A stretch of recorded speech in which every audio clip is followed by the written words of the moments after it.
See this morning. I hope you're ready. If you watch it on YouTube, just want everybody know the camera adds 10 pounds. So just putting that out there right off the bat. But no, I was kind of sharing with Derek last night. It's like a couple weeks ago there was something, and it hit me. I was like, I'm going to be preaching here pretty soon, and it just hit me. And I'm like, okay, didn't have any idea. And then Pastor texted me, hey, can you preach? Do you want to preach on Sunday? I'm like, yep, I already got it. It's just awesome how God works things out and how God uses people to get you to where you need to be.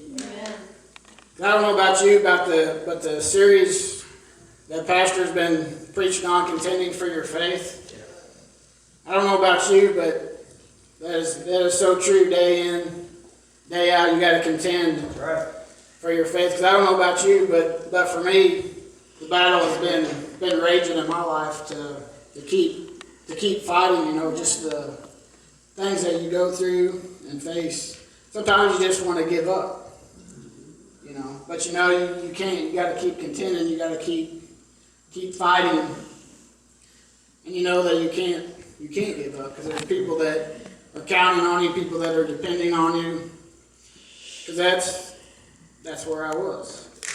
Use the word was because, I believe, God has given me that breakthrough. Yeah. Because there was something that I've been dealing with, and it's the title of the message, Fear of the Next Step. I don't know about you, but taking another step, maybe the first step in your faith can be hard, because you don't know what it's going to entail. You don't know what's going to happen, what's going to take place, what you're going to do. But it's just awesome how God knows what you need to hear when you need to hear it. Amen. Yeah. It seems like when you're at that point of giving up, you just can't take anymore. God delivers a word through pastor, through somebody at work, maybe through an unsaved person God uses to say something. And it's just amazing, how He works, how He always works things out. You might not always understand why you're going through what you're going through. Is anybody alone on that? You don't always know, you don't always understand, it don't always make sense a lot of times. But you got to know that God's doing the work in you. To get things out of your life, to weed things out of your life that need to be gone, that need to be removed. And only He knows what it's going to take for those things to be removed. Is it fun? No, it can be very, very hard, very, very trying. But He knows what it's going to take. Because He knows what lies ahead. We don't know what lies ahead. We don't know what the future's going to bring, but we got to trust that He knows what the future's going to bring and what's around the corner. That's why things don't make sense to us, but He's up there and knows what's going on. Yep. Amen. Because I've had, a handful of jobs, met a lot of people, lost jobs, get laid off, you're off for a while. You expect to get a call back, you never get a call back. Then your wife kicks you in the butt and says, it's time to get a job. Right. It's time to start looking. Right. She is a very good wife. Sometimes she's got to give me a little kick every once in a while. But it's awesome, how God brings people into your life to help you. I could go down a list of people in here that has spoken into my life and helped me on my journey. I could go down probably, a lot of people in here that's spoken in my life and has helped me out, seeing things that you didn't see because it's what you was going through and what you was dealing with. Because you was just seeing the problem, you wasn't seeing the actual miracle. Because now I'm doing a job that I would never have dreamed of in my whole entire life. If you told me I'd be a truck driver when I was younger, I would have thought you was crazy. But that's what I'm doing now. You know, and it took me a while to kind of figure out, why now? Why do I have to drive a big old truck? You know, especially with the weather coming up, it can be kind of nerve-wracking. But sometimes we got to get out of our comfort zone. Amen. You go from you never doing something to now it's completely in God's hands. It's hard. It's a step of faith, and every day I get home safely, I thank Him for helping me to get home safely. Amen. But to get this job, I lost a job. When you're going good and everything's going fine, and all of a sudden, bam, you get laid off with 14 other people. It can be kind of, okay, that don't make any sense. I thought I was doing good, doing my job. Didn't think I had anything to worry about, but I guess I did. God knew what it was going to take for me to get into the role that I'm in now.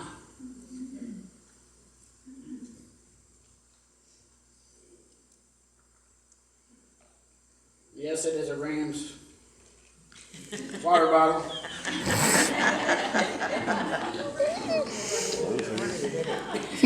I normally don't have much to celebrate, so. We had our one run, and I enjoyed it while it lasted. Got a Super Bowl in there.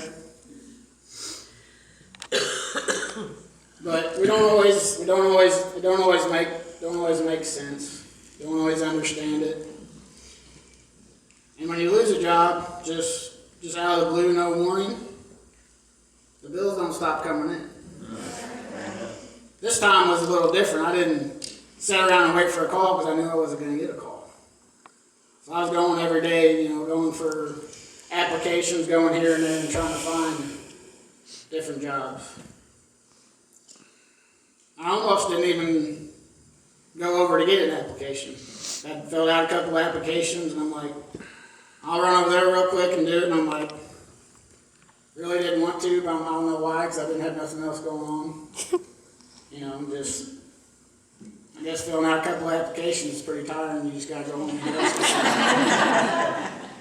But I almost didn't even go over there. But now,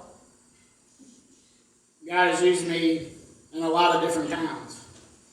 Because my job, you making deliveries at a lot of different places. Meeting people that I never would have met otherwise. I look at my job, it's a job, but I also look at it like God's using me to make a difference in these different places. I brought my GPS just so I could remember the towns that I've been, that I traveled to. I guess I could have wrote them down. That probably would have been better than trying to pull up a GPS. But in Missouri, I go to Hallsville and Columbia. Those two towns, God's using me to make a difference. Yeah.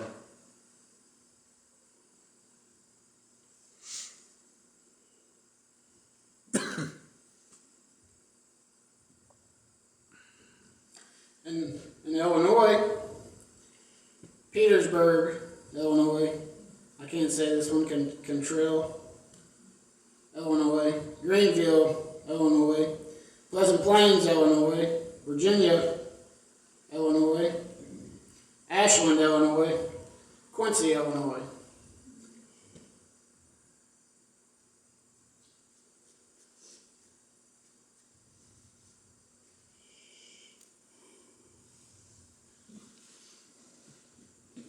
Now, Arkansas. Drive all the way to Arkansas and stay overnight. Paragould, Arkansas. Pocahontas, Arkansas. Plymouthville, Arkansas. going to places I never even knew existed. You only got a few short minutes, of being there. You can't just stop and chat with everybody, as long as you want. But it's amazing the relationships that they're starting to gain, starting to make friends, they're starting to get comfortable around you. Conversations are starting to open up. And some of you are probably thinking, well, God's using him to make a difference in a lot of towns. Don't be deceived where you are.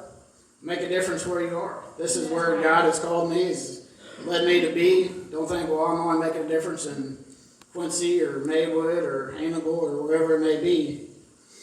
Make a difference in wherever you are and whatever you're doing. Amen. Don't look at me as like, well, God's using him to make a difference in all those towns. It's not me that's making a difference. It's where God's placed me right now in my life. Amen. When you're on the road, you get a lot of time to think because you're by yourself. You drive to Arkansas, that's a little bit of a drive. You got a lot of alone time. Be pretty lonely.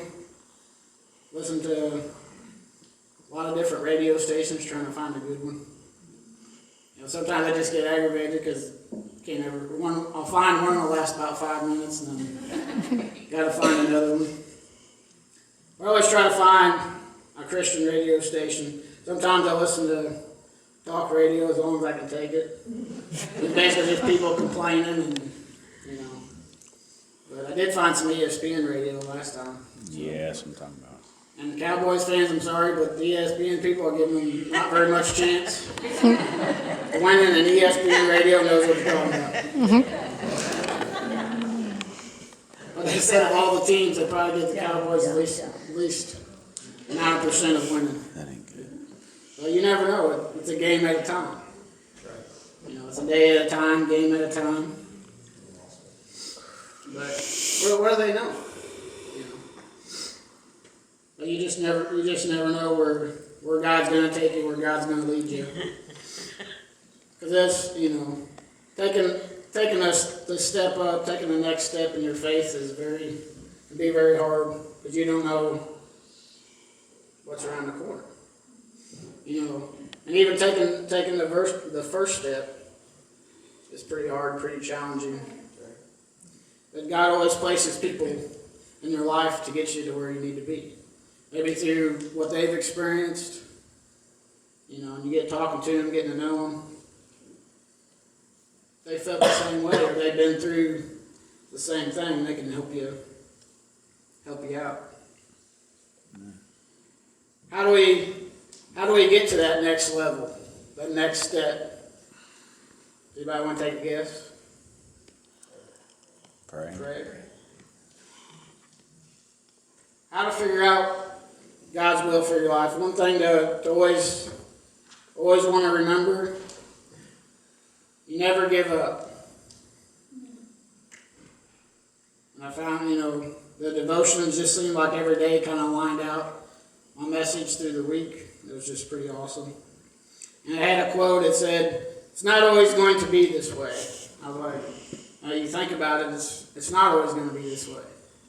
And one of these days you're going to get that breakthrough, you're going to be on cloud 9 because you didn't give up. We got to pray desperately, and never stop praying and believing. I want you to look at Romans 12, verse 12.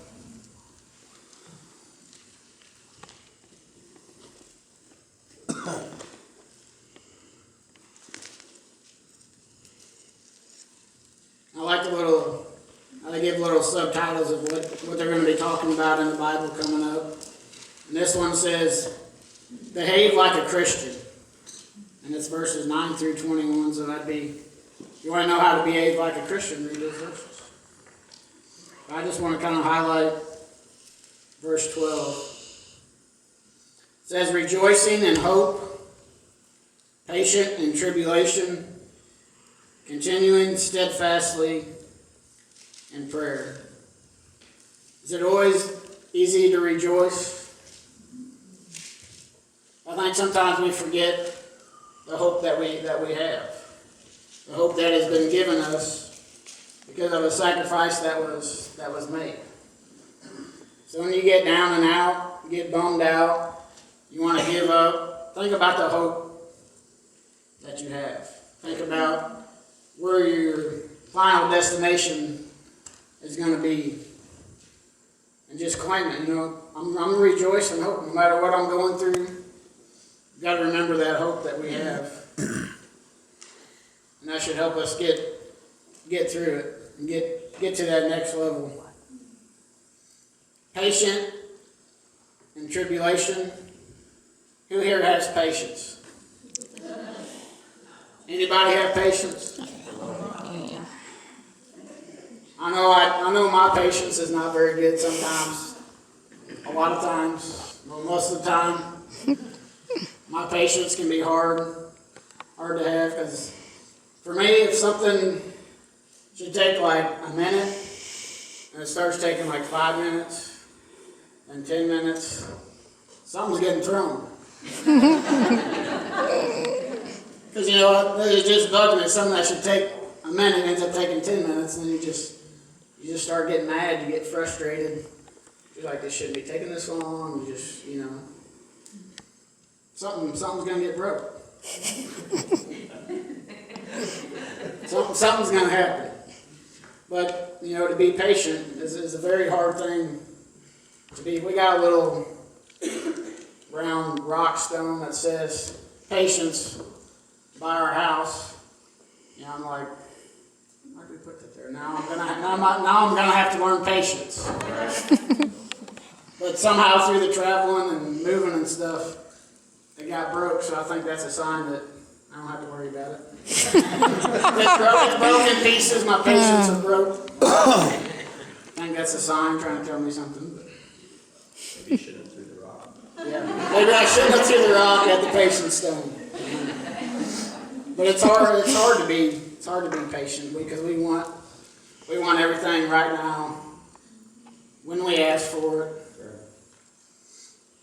Sometimes we can lose our patience. Our patience tree gets picked. You know, whatever it may be, whatever you may be going through. But to get through that, our tribulation is to rejoice in our hope. Then the next part of it, continuing in prayer. That's how we're going to get through it. Sometimes we may lose things along the way. Sometimes we may lose our patience. We may lose our hope that we have. I want to ask you a question. I got a little thing of chapstick. Who here has never lost their chapstick and made it all the way through the end of the tube?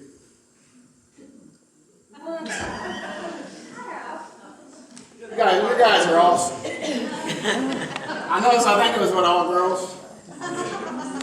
Any guys make it through it? Got one guy over here. Mine ended up in the dryer.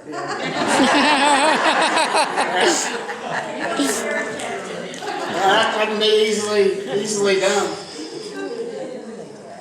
But yeah, I'm like, I don't know how many tubes of chapstick that I go through because you just lose them, you misplace them. Even keeping them in your pocket, you think that's a good place. But then, like you said, you find them when you're putting your clothes away. There's no more chapstick. You made it to the end of the tube. Yeah, I guess you made it through the end of the tube.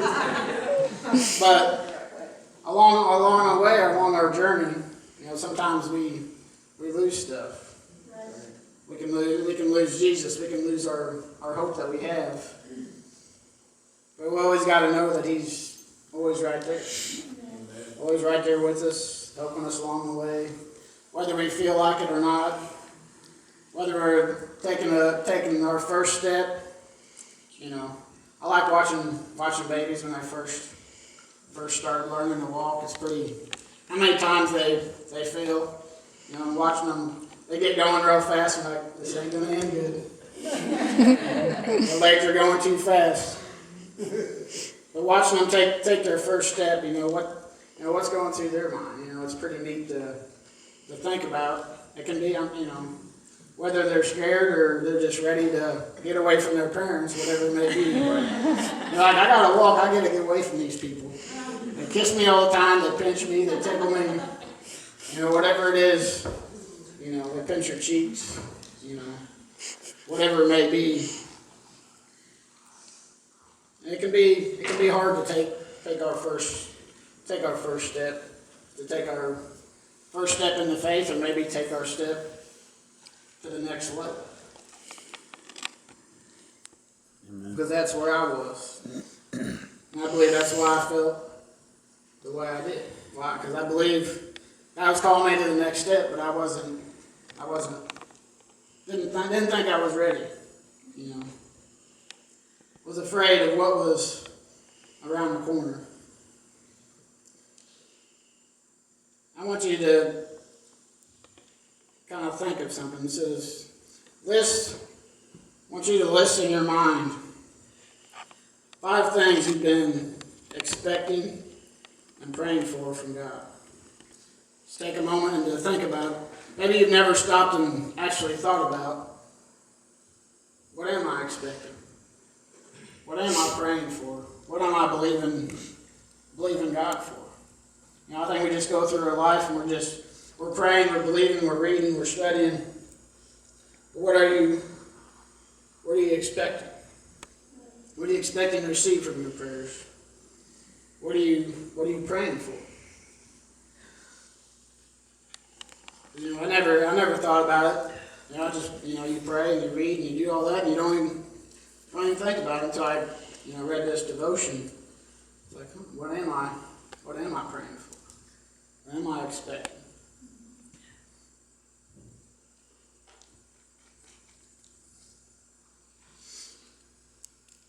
And what are we doing next to each of those items? What are we doing to prepare ourselves to begin to take?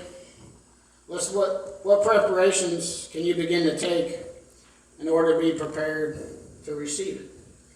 You've been, what are you expecting? What are you praying for? What are you doing to prepare yourself for that? Something to think about. In Romans 4:17,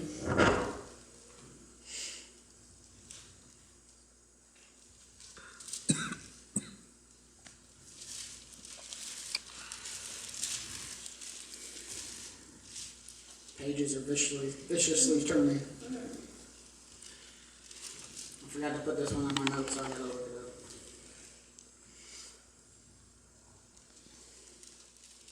It says, as it is written, I have made you a father of many nations, in the presence of him who he believed, God, who gives life to the dead and calls those things which do not exist as though they did.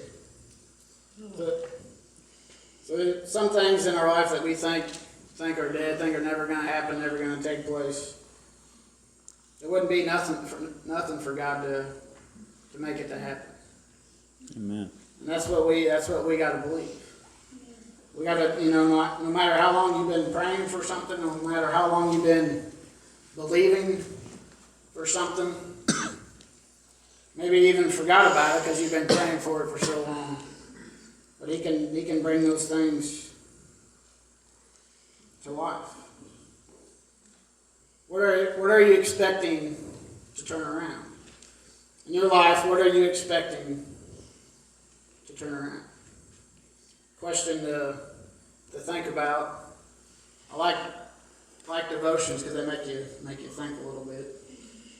Ones that you just read and there's no questions, you can just kind of go through the motion and you're not really getting anything out of it if you don't take time to study it, to read it, to have to answer questions. What are you expecting to turn around in your life? And the thing that we need to do is declare it. To believe it's going to happen, to believe it's going to take place. And then to do some research and find some scriptures that will help you along the way.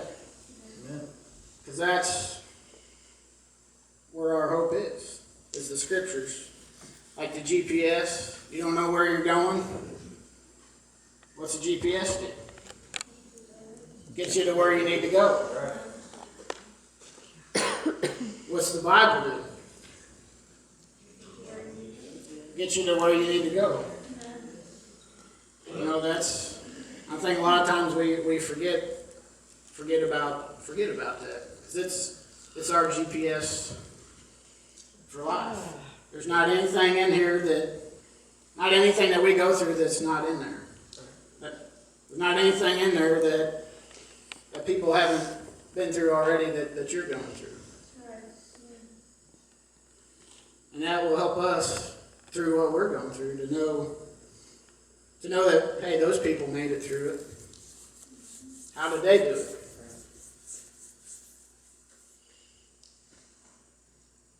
And next, I want you to think about your journey in life. What God has saved you from.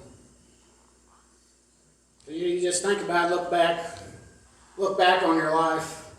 You know, when I was young, I did a lot of not very smart things. Made a lot of bad choices, a lot of bad decisions. Went through some things that probably shouldn't have went through, but because of the lifestyle I was living, the things I was doing, that's what I went through. The things that you was saved from, and you might not even realize you was saved from.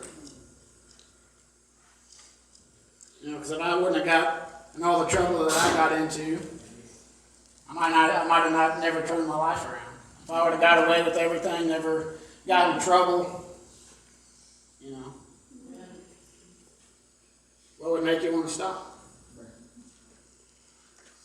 You know, I've been in a car wreck. If you ever been going down Palmyra, it's right past, if you're heading towards Quincy, right outside of Palmyra. There's right before the first overpass, there's a concrete drainage ditch down there, like the exit coming down where you can't go up. The exit where you could go up, or there's a spot where you can come down. I blame this one on my wife. Because she was going to Culver, and I was going to work. And I normally don't go that way to work. She's like, why don't you go that way to see how the roads are? So I went that way, going down the road. I was like, oh, it ain't too bad. Kind of hit my brakes. I was like, oh, it ain't slick. And then got going, and all of a sudden, I was like, I better slow down a little bit. Just barely tap my brakes, and there I went. So I called her and said, hey, the roads are bad. Don't go that way. Trust me, I'm in a ditch. I'm okay. But don't go that way. Because when you're going, you have no control, you can't stop, and you see a concrete header coming your way, it's pretty scary. You have no control, no way of stopping. My poor old 93 Chevy Corsica ended that day. But I ended up, somehow, my car went in that concrete drainage ditch, and I was like that when I ended up. My car was standing up. I thought it was a pretty cool trick to get your car to stand up. You know. But, you know, I believe God delivered me that day from having the worst accident and didn't have a scratch on me, nothing but my poor 93 Corsica. It had like 250-some thousand miles on it, so it wasn't a young pup. But my dad's like, hey, I think we can fix it. So like, Dad, just let it go. It don't owe me anything. I've put it through enough. It's had a good life.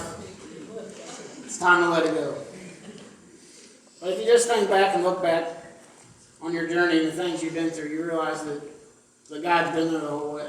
Whether you believed back then or not, if you just kind of reflect on your life and your journey, you realize that God's helped you through quite a bit of stuff.